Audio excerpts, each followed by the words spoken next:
Good morning, எப்படி இருக்கிறீங்க? இந்த வீடியோவில் உங்களை பார்க்குறது ரொம்ப சந்தோஷம். நாங்கள் இன்றைக்கி காலையில் ப்ரேயர் முடிச்சுட்டு காலையில் வாக்கிங் போகிறோம். நீங்கள நடப்போம், நலம் பெறுவோம்.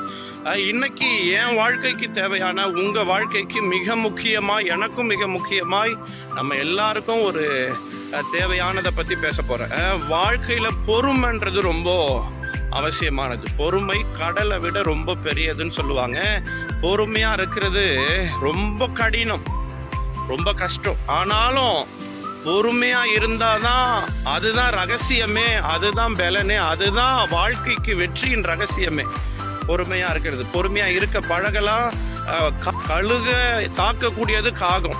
அந்த காகம் என்ன பண்ணுன்னா கழுகுனுடைய கழுத்தை குத்திக்கிட்டே இருக்கும், அடிச்சுக்கிட்டே இருக்கும். நீங்கள் பார்த்துருப்பீங்க, பல முறை பார்க்கலாம். காகம் கழுகு மேலே உக்காந்து குத்திக்கிட்டே இருக்கும். நான் பல முறை பார்த்துருக்குறேன். ஆனால் கழுகு ஒரு நாளும் காகத்தை தாக்காது. நம்ம நினச்சிக்குவோம் பயந்து ஓடுது. இல்லை, இது என்ன பண்ணனா எதிர்வினையை காட்டாமல் பொறுமையாக இருந்து என்ன பண்ணனா அது இன்னும் உயரத்தில் சிறகுகளை அடித்து பறந்து கொண்டே போயிட்டே இருக்கும். மேலே பறக்க காகம் ஒரு குறிப்பிட்ட உச்சத்துக்கு போன உடனே என்ன செய்யாதுன்னா மூச்சு விட முடியாது. ஆக்சிஜன் குறைஞ்ச உடனே கழுகு நல்லா டாப்புக்கு போவார். இது ஆக்சிஜன் குறைவால் மூச்சு திணறதால சுவாசத்தால் திரும்பி அது கீழே விட்டுட்டு வந்துடும்.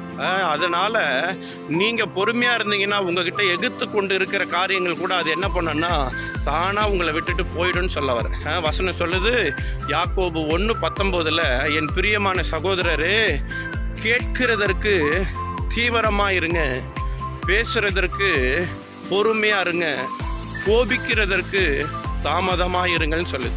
அதனால் வர 2025 முடிக்க போகிற 24 2025 நீங்கள் புதிய காரியங்கள்லாம் கையால் தீர்மானம் பண்ணுங்கள், திட்டம் பண்ணுங்கள். உங்களோடு வாழ்த்தி இந்த வார்த்தையை சொல்கிறேன். God bless you. Bye bye.